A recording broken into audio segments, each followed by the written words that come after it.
Since 2013, Bombas has donated over 100 million socks, underwear, and T-shirts to those facing homelessness. If we counted those on air, this ad would last over 1,157 days. But if we counted the time it takes to make a donation possible, it would take just a few clicks. Because every time you make a purchase, Bombas donates an item to someone who needs it. Go to bombas.com/soft and use code SOFT for 20% off your first purchase. That's bombas.com/soft and use code SOFT. Wendy's Coffee House. The interview with Robert Snow continues, and this is where he picks up with that 17,000-page diary where he continues to connect dots.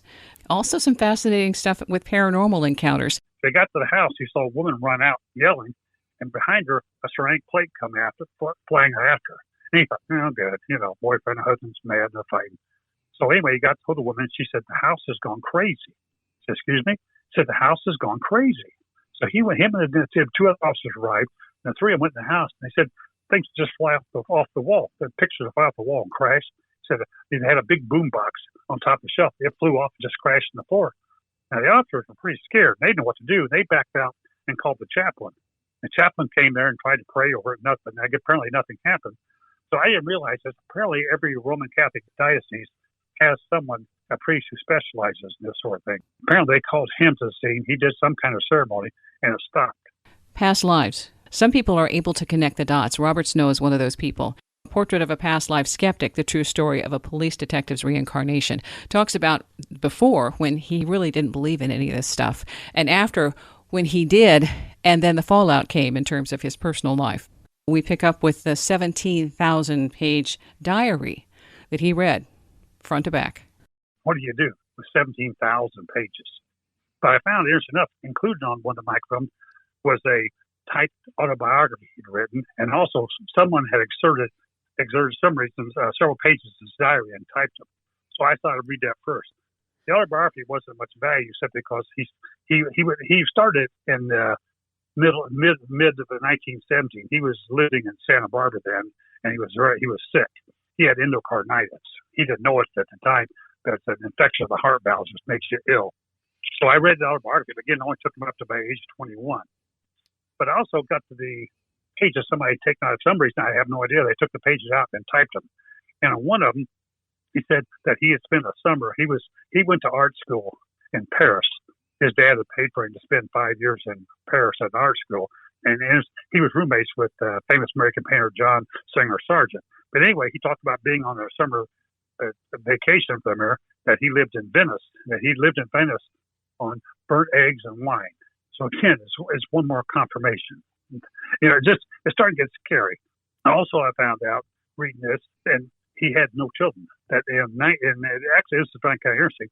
On October 24th, 1888, his wife had a really serious miscarriage, and after that, she couldn't have children. That's interesting enough. That's 29 years to the day from his death. So again, they didn't have children because his wife couldn't have children. Now this is getting frightening, because I'm not finding the denying factor I'm looking for. I keep finding one little confirmation after another. So I decided what I need to do on this. I need to get a fresh look at this. Maybe one of my biggest admonishments to all my detectives in homicide was, don't get personally involved in your cases. If you get personally involved in your cases, you get tunnel vision. You really do. You can't see things on the periphery. So I need a fresh eye on this. So I decided time to bring my wife into this. My wife was a police officer also. She was a child abuse detective for a lot of years. An excellent, very, very good detective, an excellent detective. So I basically sat her down and told her what I had found. And she thought I was nuts. She really did. She thought I was nuts. She really did. She just said, yeah, you lost your mind. But anyway, I sat down and explained everything and told her what I had found. And she said, okay, tell you what I'm going to do. So what you did is you read a book about him, you see the movie or read a magazine article about him, and that's how you know all this stuff. That's all there is to it. You read a book or a magazine article or seen a movie, it's just buried in your subconscious, you just brought it up. I tried to tell her there were no books, no magazine articles, no movies about Beckwith. He simply was not that famous. But anyway, she decided, I'll look into it. I felt really good, because this is kind of what I wanted, really. I was hoping she'd do this, because, again, she was an excellent detective. And I thought, boy, this would be really good. Have her look at it. So anyway, she took about a month and couldn't find anything I had found. She couldn't find anything more. I found nothing. But she basically told me, said, okay, Bob, so I don't know what you found here. Maybe this is something amazing, maybe not. But keep your mouth shut. Said, you're a police captain. Police captains don't go blabbing around about past lives. They just don't. Police work is a very conservative profession. Believe me, and police captains don't do this. I thought about it. Wow, boy, she's probably right. This couldn't do my career any good. So I decided to shut up about it. So I went back. I thought I forget. I set the microphone back, and I went back to my writing. I thought, well, at that time I was writing articles for Law and Order magazine. They were pretty good publication, paid pretty well. So I was writing an article about line of duty deaths, of what police departments do when their officers killed line of duty. Well, we'd had an officer killed, maybe a few weeks before that here in Indianapolis. So I found out one by a police captain, a friend of mine, had been the first officer to see. So I called her and asked her if I could interview her for my article. So anyway, I went to talk to her and asked her about what had happened. She was what she saw, what had happened. And interesting enough, during the story, she tells about having an out-of-body experience. She was the first officer there and went up and found her officer. He'd been shot in the chest with a shotgun, and she knew he was dead. There's no chance of bringing him back or anything. But then all of a sudden she realized that she was completely vulnerable there. The shooter was still around, and she was completely exposed. She said the next instant she saw herself, she was floating above herself. She could look down and see herself, examining the body below, but that she wasn't in her body, she was above it. So I was just stunned because I consider this woman completely reliable, 100%. And I'd never heard stories like this before. I didn't know what to think. I was kind of flabbergasted. So anyway, maybe 3 or 4 weeks later, I'm in federal court testifying in a case. And federal court, of course, the witnesses can't be in the courtroom. They don't want the other people's testimony to bias you. So I was sitting with a couple other police officers in a room waiting to testify. Another police captain was there, and he started talking about an experience he had. He was a young officer. He said he and his partner were in a drugstore doing something, and somebody come running in and said, hey, there's 2 guys robbing the grocery store next door here. So he and his partner run over to the grocery store, go in the door, and sure enough, there's like 4 guys with ski masks and shotguns. And one of the guys said, hey, there's cops, kill them. So they got in a pretty vigorous gun battle. They backed out in the parking lot. The guys come out after him. He said at that moment, he left his body. He said he was floating above the parking lot. And at the moment he thought he had died and that he was just looking down to see what had happened. So anyway, during the gun battle, he said he watched it most likely from above before he went back to his body. And I was just flabbergasted. This is 2 police captains, 2 completely reliable people, suddenly telling him about these otherworldly experiences I had never heard of. So I started doing some kind of discreet inquiries on the police department, looking for any other instances happening. And I heard some rumor about a case where an officer went to a house where objects were moving on their own. Now, nobody, it's just rumors type stuff. Nobody took attention. But I found out with the officers, got him in, closed the door, and sat down. Now, he made me a promise first off, I'd never tell who he was. And never say that, or never admit that he said what he said. He told me that he got to run to a house, and they thought it was a disturbance. It's a domestic disturbance, so they went there thinking be a husband, wife fighting, or boyfriend, girlfriend. They got to the house. He saw a woman run out yelling, and behind her a ceramic plate come flying after her. And he thought, good, boyfriend and husband's mad and they're fighting. So anyway, he got to the woman. She said the house has gone crazy. He said, excuse me. He said the house has gone crazy. So him and 2 other officers arrived, and the 3 of them went in the house, and they said things just fly off the wall. The pictures fly off the wall and crashed. Said they had a big boom box on top of the shelf. It flew off and just crashed on the floor. Now the officers were pretty scared. They didn't know what to do. They backed out and called the chaplain. The chaplain came there and tried to pray over it. Nothing. Apparently nothing happened. So I didn't realize that apparently every Roman Catholic diocese has someone, a priest who specializes in this sort of thing. Apparently they called him to the scene. He did some kind of ceremony, and it stopped. Well, the family pleaded with the officers, please don't tell anybody about this. Please don't tell, don't make a report. Don't tell anybody because every nut in the world will be out parked in front of our house. You tell anybody. And the officers thought that was a pretty good idea too. They said that's a real good idea because they didn't want to be connected with that either. So after hearing all this, I thought, come on, these people have the courage to talk. I ought to. I thought, well, what I'm gonna do, I reordered the microfilm and had it all converted to hard copy because you only got it for 2 weeks. You really couldn't go that much time at the library. I thought if I had that converted to hard copy, it allows you to work with. But I also knew I needed to get proof about the Hunchback Woman painting. I had to prove there was such a thing. So I returned to New Orleans to find it. Actually, all I want is a picture. If I remember correctly, I think it was like $5,000, the price tag. But paintings are like used cars. It says that on the window. It ain't necessarily what you're going to pay, but still, I didn't really want to buy it. I just wanted to get a picture of it so I could prove it existed. So I went to New Orleans, and I found that the art gallery that I had seen that was out of business. They closed. Doing regular police work, I started canvassing every other art gallery in the area. So I finally found the art gallery who had bought all the stock for this other art gallery. And I told him what I wanted. He said, yeah, I remember the painting. Yeah. He said, it's been sold. I said, oh, good. I said, I don't want to buy it. I just like a picture of it and prove it. But he wouldn't give me information about who bought it. I didn't realize at the time art dealers religiously guard the identity of their customers for a number of reasons. They don't want other art galleries who realize who they are. And number two, you don't want to really tell people this person has a lot of expensive art in his or her house. And what he did, give me a pre-printed card that had my name, address, and telephone number. He said, fill this out. I'll send it to them. And then if they want to contact me, they will. Well, I did that. I never heard from them. So anyway, I went back home and started reading the diary. And I read the whole diary. It took me over a year. I read all 17,000 pages of the diary. I am looking for the one denying factor. Because this is really upsetting me about the whole thing. Because you don't want to accept something like this just on this what you got so far. I kept telling myself, well, Bob, you made some lucky guesses. Is all it is. You made some good lucky guesses. That's all it is. So anyway, I started going through the diary, but unfortunately, I kept finding again one confirmation after another. They were never big things, just one more thing. It was simple. When I described myself to Dr. Griffith, I described myself, and I had a cane. I said, the cane, but it wasn't a cane, it's a fancy walking stick. And he mentioned several times in his diary about having a fancy walking stick. Again, I found the part about his wife had the miscarriage. They could have children. And I told Dr. Griffith, I don't like pains, but I need the money. Boy, this man, but Carroll Beckwith was a whiner. Every third page of his diary is full of whining about not having enough money, that he needed money, that he didn't have enough money. Actually, interesting enough, toward the end of his life particularly, he was pretty dang well off financially. He really was. He wasn't there, but he just has this, God, every third or fourth page of it, he's whining about not having enough money. So again, that's another confirmation. And also said, I also said, I don't like painting portraits. I hate painting portraits, but I need the money. And he expressed that a lot in his diary too. He did not like painting portraits, but he had to. It was the only kind of his art that really sold. He could make a decent living painting portraits. Unfortunately, he charged, most he ever got for a portrait was $1,000, which is still in the 1800s, early 1900s, that was a lot of money. But he had a lot of friends.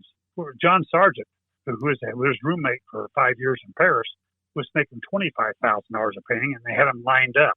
William Chase, another American painter, was a friend of his, was making $5,000 a painting. This guy, it really bugged Beckwith that he wasn't making the money other than people were.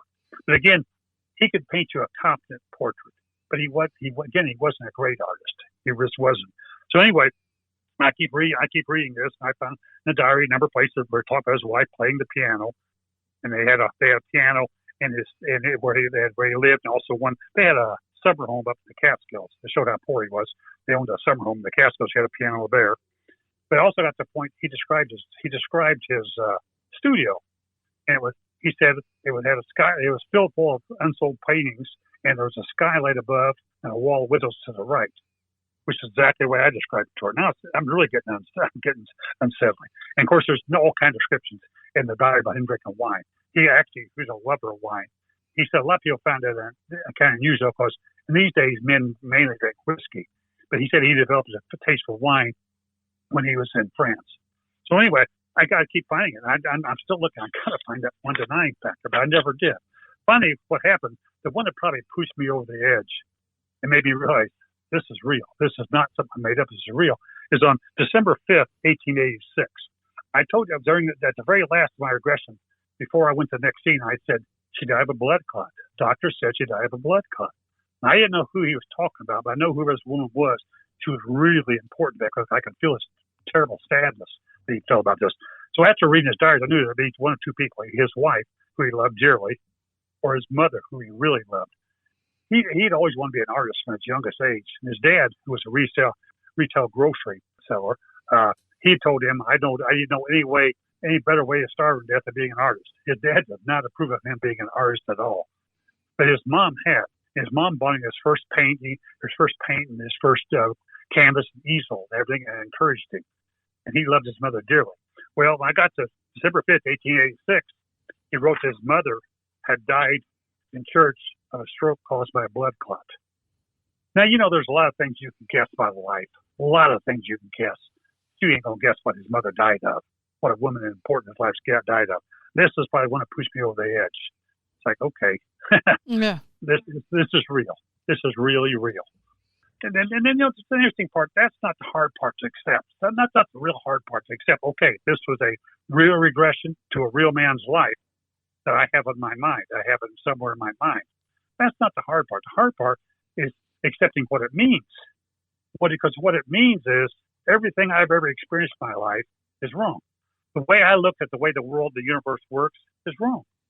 Then all the people I thought were kind of goofballs, were right. They were right and I was wrong. And that's really, because you got to change your whole outlook on the universe if you accept this. Now, that took me a while. It really did. It took me a while. It was a hard thing to do. Do you talk about going to the gravesite? Yeah. What happened was when I was researching the book, I went to New York City. What happened? I was reading I was trying to find some information on Beckwith, and one of them is called Who Was Who in Art. It has Beckwith's name with nothing, just maybe 2 or 3 sentences. They say he died by suicide. Now I thought, suicide? I didn't see any of this migration. Could that be right, or just something wrong? So what I did is I called the chief medical examiner in New York City, and I told him who I was. I had the homicide branch in Indianapolis and everything. They put me right through to him, and I told him I needed to see if I could get a death certificate, to find out what a person died from. And there's enough. He didn't have any problem at all. Even though I told him that man died in 1970, you think he'd ask why? He didn't. But he said, "Nope, sure, no problem, Captain. I'll find it for you." So the next day he called me back and said he died. He didn't die of suicide. He died of endocarditis, which is an infection of the heart valves. Basically, you'll end up having a heart attack and die. So I asked him if he could send me a copy of the death certificate. Sure, no problem. So I wanted to feel, this suicide thing kind of bugged me. Apparently, I don't know where they got the information. It's wrong. He died of a heart attack from endocarditis. But anyway, on the bottom of the death certificate said he was buried in Kensico Cemetery, which is in Valhalla, New York, which is a suburb of New York City. So while I was in New York, I went to New York to see if I could find any of the places Beckwith had been, but they'd all gone. They were all gone. So he died. What happened? He took a walk the last day of his life in Central Park, and he all of a sudden had this heart attack. He had this real bad, and he called a cab and got him home and got him upstairs to his wife. He died in her arms. But anyway, where that's at now is a park, and then again, none of the buildings are there. But I thought, well, wouldn't it be cool to visit your own grave? I mean, how many people in life ever have a chance to visit their own grave? And it sounded a really kind of cool thing to do. It also sounded kind of scary. But anyway, my last day there, so I go down, get a train. I go down to St. Granville Station, get a train goes to Valhalla, New York, and I go to Kensico Cemetery. It's a beautiful, beautiful cemetery, just full of gorgeous monuments and mausoleums and what have you. And I went to the office and told them what I was looking for, and they drew me a map to get up to his grave. So anyway, I walked up to his grave, and I could see it in the distance. And as funny as I got closer to it, the closer I got to it, I had this terrible anxiety attack. And I couldn't understand why. I mean, to me, it seems silly because there could be nothing in his grave. If there was any kind of spirit or anything in that grave, it couldn't be. It's inside me. But as I got close to it, I got more. I could feel my heart pounding. My hands were sweating. There's electricity running out my arms and my hands. It was, when I first became a police officer, you get in some really scary situations, and I always have the same reaction. And that my left knee would just shake, couldn't control me. And what I'd end up having to do is just lock my left knee and just go on in the situation. So that's what I did here. But I thought maybe if I got to the grave and looked at it, it'd stop. But I stood at the grave and looked down, and it would not stop. I had this terrible. I was sweating crazy. I could almost feel my heart beating against my chest. I was feeling like there was electricity. My knee was shaking. I have no idea why. And again, I kept telling myself, Bob, this is silly. There's nobody in the grave. There's nothing there. It's in you. But I couldn't stop it. So what I finally did, I saw some workmen working on a hedge close by. So I went over to them I wanted to get a picture of me down by the grave there. I thought I'd prove I wasn't scared. But I was. But anyway, that's fine. Once I walked away from the grave, it stopped. It was completely gone. The anxiety attack was gone. So I asked the guy to take a picture. So I come back, and I'm standing at the grave, and this guy took forever to take that picture. I'm waiting for it. Again, when I got back to the grave, come back, the full-blown anxiety attack.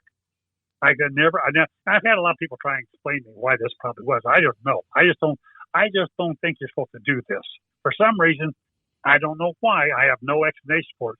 You're not supposed to do this, because I stood there waiting for the picture taken, and my heart pounding, sweating, like my knee would start shaking again. This is just stupid. So I got the picture taken. I got the hell out of there real fast.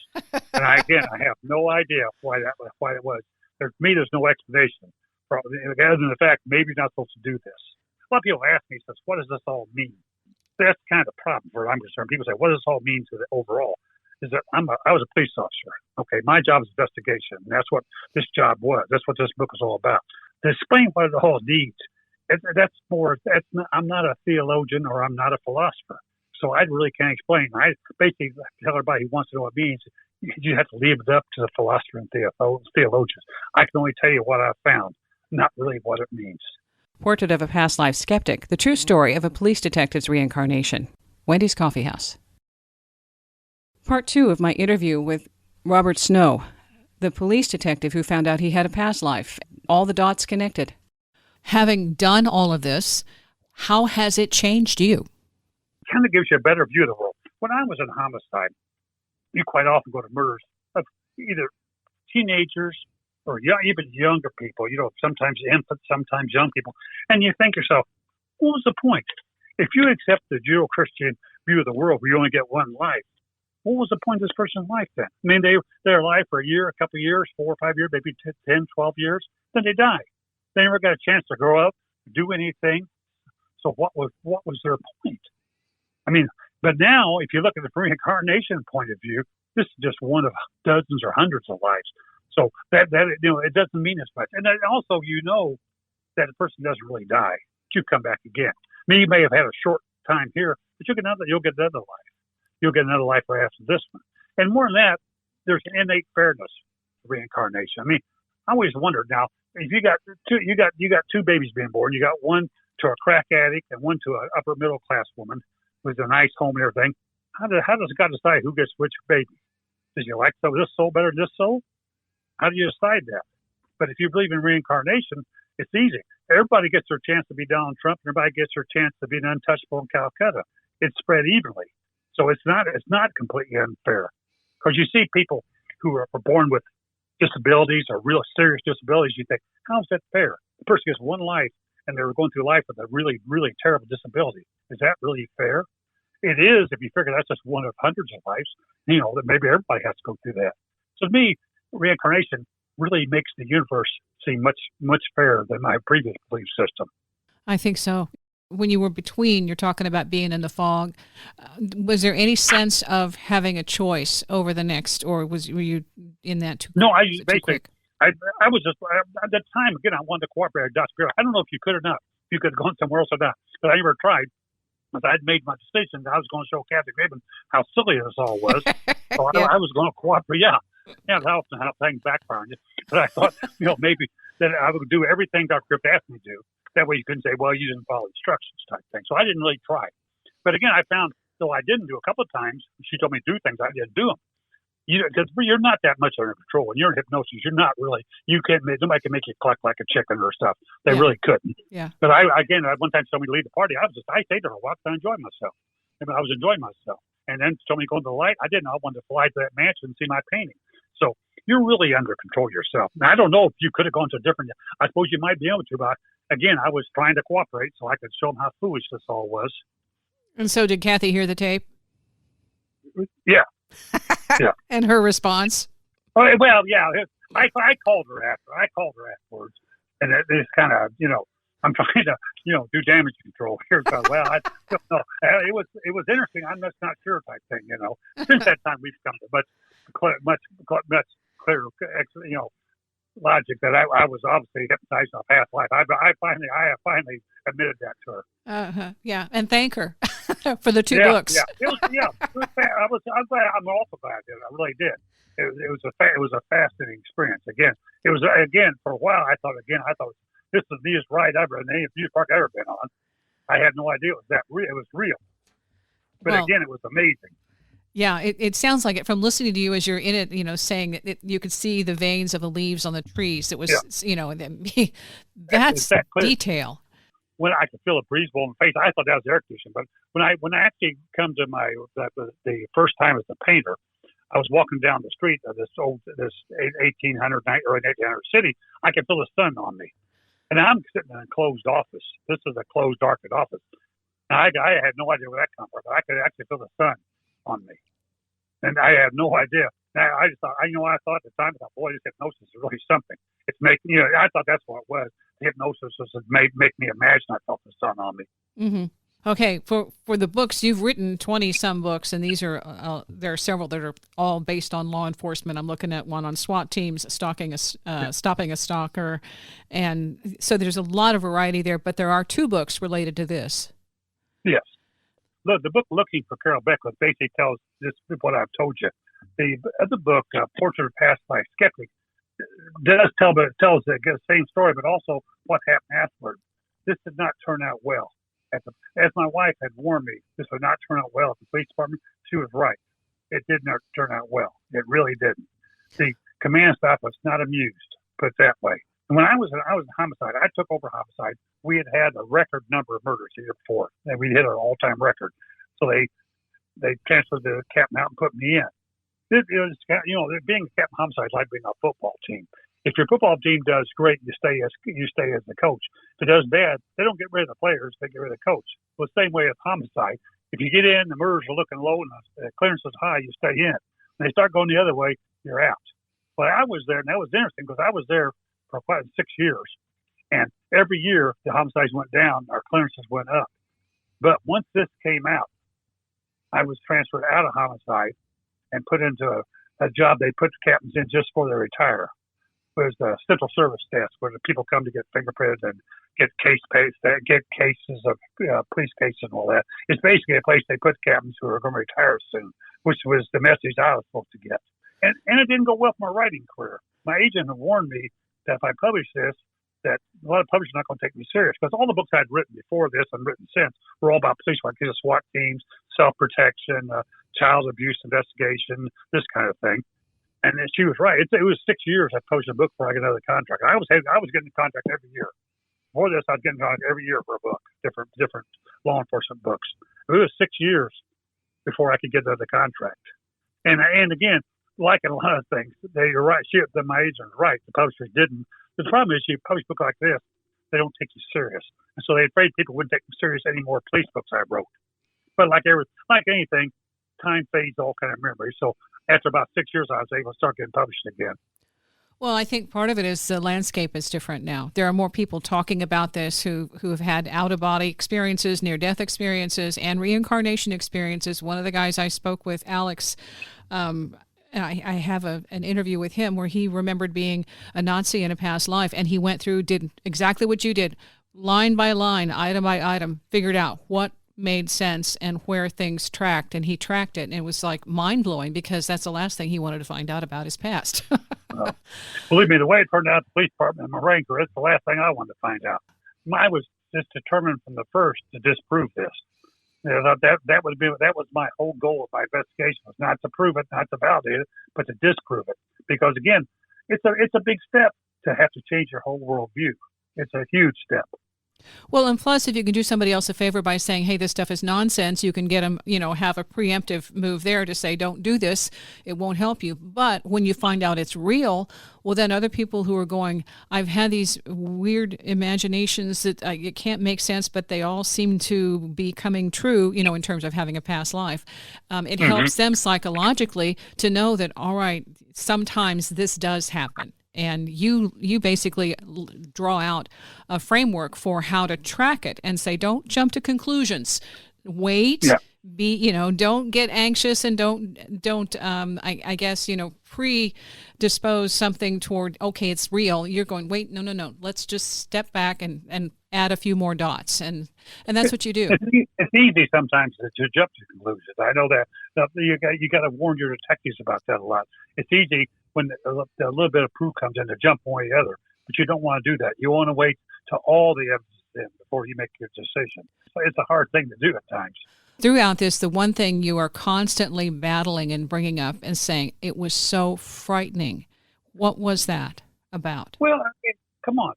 To find this, to see a painting in a regression and to see it clearly and to just stumble onto it. Come on. What's the odds of that really happening? Come on. You think about it. But, I told myself, there probably are 200 million to one type. But I told myself, every year people win the Powerball lottery, and it's 200 million to one. So maybe these things do happen. That's how I tried to rationalize it to myself, because the odds of me just stumbling onto a painting after seeing it like that, especially after searching for it, are just astronomical. And it's scary because you think, okay, then what cause, are you being led? Somebody leads you here? I didn't think anybody led me to New Orleans. My wife and I just talked about going someplace you've never been, and she's one come up with the idea of New Orleans. But I'm thinking, am I being led? Is the universe leading me to this place so I can find this? Because interesting enough, during my investigation, several times I had information that was dumped in my lap. About Beckwith, just from nowhere that I wasn't expecting. For example, in his diaries, he quite often talks about working on his scrapbooks. And I could not find out where those scrapbooks are at. I wanted to see them because you don't want to leave a case with that kind of evidence sitting around and not look at it. Yeah. Because there might have been some conflicting evidence, but I could not find where they're at. So anyway, I was talking to an art dealer about the book, about the painting and everything. And he said, well, I'll tell you what I need to do. So let me put you in contact with a person, a kind of expert I use. She's an expert in American art. And because apparently there's a lot of forgery. I didn't realize a lot of forgery in American art. She said if she knew anything about it, about where that painting of the Hunchback Woman painting is at, she might know. You could, once you talk to her. So anyway, he gave me her phone number and I called her and I talked to her. We're talking for a bit about the Hunchback Woman painting and everything. And all of a sudden, out of the blue, she said, his scrapbooks at New York Historical Society, don't you? And I didn't. I had no idea. So I went there and viewed his scrapbooks, and there was nothing in that conflicted edge. Actually, just more confirmation. There were like pictures of his wife playing the piano with friends and things like that. Mm-hmm. There was no, and also I had that one scene where I had this real vigorous argument with someone because the lighting was bad for my painting. Well, he had an article. He actually had numerous copies of an article in there about him getting in a big fight at some club in New York who's had an exhibition of his painting. And he got mad because he thought the lighting wasn't right. And he took it off the wall and took it home with him. Yeah. You just signed all I did was scrapbook to find more confirmation. But information like that was just kind of dumped in my lap. And it made you wonder, is this really you, or are you being led? Right. Is someone leading you to do this stuff? Well, especially when you're talking about being a police officer and you not believe in coincidences, and what the heck is this? Exactly. Yeah, exactly. Something's going on. We don't believe them because you almost always, especially if it's amazing coincidence, here's somebody who just did something, wanted to make it look like a coincidence. So we aren't that easy. We don't accept coincidences that easy. I mean, you could have a coincidence, I'm sure. Yeah. But so very, very often we find they're not. They're just somebody wants you to think it was. So but again, you look at this way. Okay, who could make this coincidence happen? Me finding a painting. Who could make it happen? That's it. That's the scary part right there. Yes. Is the universe guiding me? Who am I to have the universe guide me to do something? I mean, I'm nobody. Why would the universe take an interest in me and guide me to do things? That part's a little scary. I love it. I think it's fantastic because I do think it's something else that we don't at this point have a clue about that does operate a hidden hand, the unseen, that puts us right place, right time to say, hey, guess what? There's more going on here than you know about. And so start thinking in that direction. Yep. So I appreciate your story. This is fantastic. I love the fact that you did so much work. 17,000 pages. My gosh. But I could not let it. Matter of fact, it fills up a gigantic plastic container. And I've actually, not only did I read it, I've got everything's annotated, and I have yellow stickers on every page. Because there's an interesting question. People would ask me every once in a while, I say, okay, Beckwith was a know-nothing painter. I mean, there's nobody, didn't paint anything big. Why would he keep his diaries? Why? He's nobody important, didn't ever paint anything important. Why would he keep his diaries? And that's a really valid question. The reason is, during his life, Beckwith was a social butterfly. He got around a lot, and he knew everybody who was anybody famous. For example, he was good friends with John Sargent. He was good friends with Theodore Roosevelt. When Theodore Roosevelt was commissioner of police in New York, they were good friends. He was good friends with Mark Twain. He and Mark Twain were neighbors in this village in the Catskills. He said that he called him Samuel Clemens, would come over to his house on the porch and tell funny stories. He knew Sarah Bernhardt, the actress. He knew Oscar Wilde. When Oscar Wilde came to America, he actually lived with Beckwith in Beckwith's apartment in New York. I mean, he knew everybody who was anybody. And so he has these first person observations of these people. For example, after I'd written the book, a lady called me who was writing a book about Mark Twain. She said, I know that they were acquaintances, friends up in the Catskills, but she said, I've seen the diaries and I don't want to read 17,000 pages. Did you find anything in the diary that give us an anecdote about Mark Twain? And fortunately, like I said, I had annotated and I put yellow stickers on all these pages that had anything important. And I did. I was able to find some stuff for her about Beckwith and Twain, things they'd done there that were used in her book. Wow. And that's why nobody cares about him. They really don't. They care about all the people he knew because he has little personal anecdotes about all of them. That's amazing. That really is amazing. So it wasn't supposed to be lost, and here you are picking up the clues. Yeah. And you think about your chances. What's the odds that you could find someone who was, again, insignificant in his life? I mean, he made his living painting portraits, but he never did any masterpiece paintings, anything you'd ever, you look at things and say, oh, that's a Beckwith. You wouldn't know that. Matter of fact, my agent she collected American art. She was an American art fan. She said she'd never heard of him. But he was friends with everybody. He was also friends with Claude Monet, the father of Impressionism, and, you name it, he knew him. See, that I think is worth a book in itself. Just because of all those little hidden gems, Yeah, again, people did access his diary. But if you're writing a book on Claude Monet, you said you want to read 17,000 pages. No. Beckwith, by the way, didn't approve of Impressionism. He thought it was junk. But John Sargent was a good friend of Claude Monet, and he introduced Beckwith to Claude Monet. But Beckwith wasn't really taken with Impressionism, even though you could see hints of later in his life in some of his paintings. But he, at the time, he was not really taken with Impressionism. He thought it was junk art. For this, it's like he had access. He had a window that few people have. Yes. So for that, it's just amazing because to me, I see it as, like a chain link fence where you're just another link in the chain to carry that information forward. And without you, no one would have access. Do you understand? It's amazing, though, the many people he knew who eventually become very famous. A lot of times he knew them when they weren't that famous. Like John Sargent, they were both just art students. When John Singer Sargent is probably one of the most famous American painters of all. Mm-hmm. And the fact that they were roommates for 5 years in Paris, both going to the same art school, that's kind of amazing. Again, he has lots of stories about John Singer Sargent too. Wow. Well, I'm just thinking Mark Twain. Samuel Clemens. Yeah, he knew. Yeah. There's in fact, I have it somewhere. There's a picture of him. There's this village in the Catskills. They're all standing around. Mark Twain's there. There are several famous people there. Mark Twain and Beckwith are real close, sitting there getting their pictures taken of all the people there. Wow. There's also my agent found somewhere in the book is a photograph of Oscar Wilde that had been made to Beckwith. And he had dressed it, autographed it to Beckwith because, again, he stayed with Beckwith when he would visit America. Okay. See, I just think there's gold in that somewhere, some way, somehow. And you're a writer, okay? Yeah. So 17,000 pages is perfect. It's a huge jump to take. Yeah, well, your wife's a detective. Maybe she needs to go over that with a fine-tooth comb.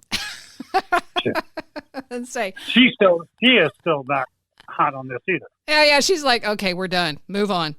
Yeah. Okay. Well, she did not want to publish her book. She really didn't. Yes. And unfortunately, everything she feared came true. I'm sorry. Yeah. She's like, clear the crime scene. Yeah. But my point being, to me, this was too important. Again, I had too much information given to me, and too many things happened to me. But I don't think I was meant to sit on this thing. She kept saying, take it to your grave. I just didn't think that was what I was supposed to do. I had too many things happened to me, too much information given to me. I just didn't think it's good. I should just die with this information. I think this information is meant to be published, meant to be for other people to see. I agree. And the thing I think is interesting is that picture of the hunchback woman. You haven't been able to find it, but that was the one that if it had not appeared, you wouldn't have had that slam dunk. Well, actually, I forgot about that. Actually, I did find proof of it, though.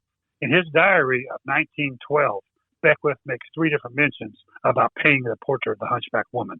Mm-hmm. Okay, yeah. So I have been able to prove its existence. And the fact that he does mention in his diary 3 different times in 1912 that he was painting the portrait of a hunchback woman. And that's perfect, yeah.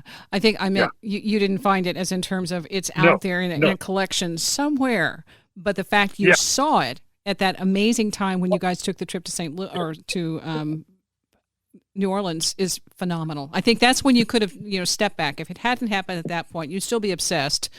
But you couldn't do anything about it. Yeah. I didn't have any names, nothing to go on. At the time I went to New Orleans the first time, I didn't have a name.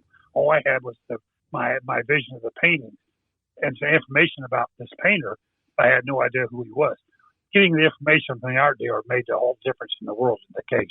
Well, okay, so for anyone who's listening, this may not be the path you want to go on, okay? But sometimes the path you want to go on isn't the one that's in front of you. It's the one that all of a sudden falls in your lap and you have no choice. And that's kind of what I think happened to you. And plus you have the background of being a detective, being an investigator, knowing how to do your due diligence without jumping to conclusions. And that's another thing that made me think this needs to be published. That why would it be me? Why me? Is it because I think part of it's because I have investigative skills. Because again, this was not an easy case. This was a very difficult case. And like calling the medical examiner in New York City, ordinary person would never got through to him, not the head medical examiner. And I doubt if they would ever have looked that up for you if they're an ordinary citizen. But when I called to this commander of the homicide branch in Indianapolis, I got right through to him, and he no problem at all. He found the death certificate and sent it to me. Yeah. And you think that was partly because of who I was at the time. Besides having my investigative skills, I had a position that he figured, well, there's something to do with the murder. So here we are. We're so glad to cooperate. People who are like John Q. Public with no credentials, no background, no, in terms of authenticity and credibility, don't get as far as you did. And so to me... And you can still get pretty far. But when you need something like this, you have to be a certain type of person in order to get there. And this also took some real stick-to-itness. I mean, come on. Yeah. 17,000 pages. The bad thing is, Beckwith wrote in pencil, and he scribbled a lot. Uh-huh. And so you had to spend, sometimes, 20 minutes, a half hour on every page to figure out what he's saying. And the problem about a diary is, in a diary, you just add a few sentences about some important event because you remember it. And if you see sentences, you'll remember it. Right. But you have some tantalizing thing, and you think, that's all you hear about. It's just a few sentences about, you're thinking, well, what happened? But you don't know in the diary. You just go on and on. But it's funny because in one part of his diary, he said that he went back and tried to read some entries from a year before, and he couldn't read his own writing. I know exactly how he felt. Yep. I knew exactly how he felt. Trying to read it. Okay. Yeah. For the other books, everything's on Amazon. I mean, the one-stop shopping, and it's under Robert L. Snow. So Robert Bob Snow on Amazon. Is there anything you want to say? We're going to sign off, but anything you want to, words of caution? Nope. Just, just follow your feelings, what you want to, do what you want to do. Follow whatever you think your path is. I'm glad you did. I really am glad you did. This is exactly the person who can sell these kinds of events. Somebody who's been there, done that, and has the credentials to, I think, take it to the next level. So thank you. Thank you very much. And glad to be on your show. Portrait of a Past Life Skeptic, the true story of a police detective's reincarnation. The fact that 28 of those items that he found to connect convinced him that this indeed was part of his past history, his past life, and then going to the gravesite and having the heart palpitations and all that, saying, okay, maybe that's not the best thing to do, gives you a whole lot to think about in terms of connecting with your own past life history. For some people, it's incredibly healing because there are some phobias and things that might be related to a past life that don't go away until you connect your dots. I'll put links in the description. I also have some information on my blog at Talking to Nightlights on WordPress. Thanks for listening.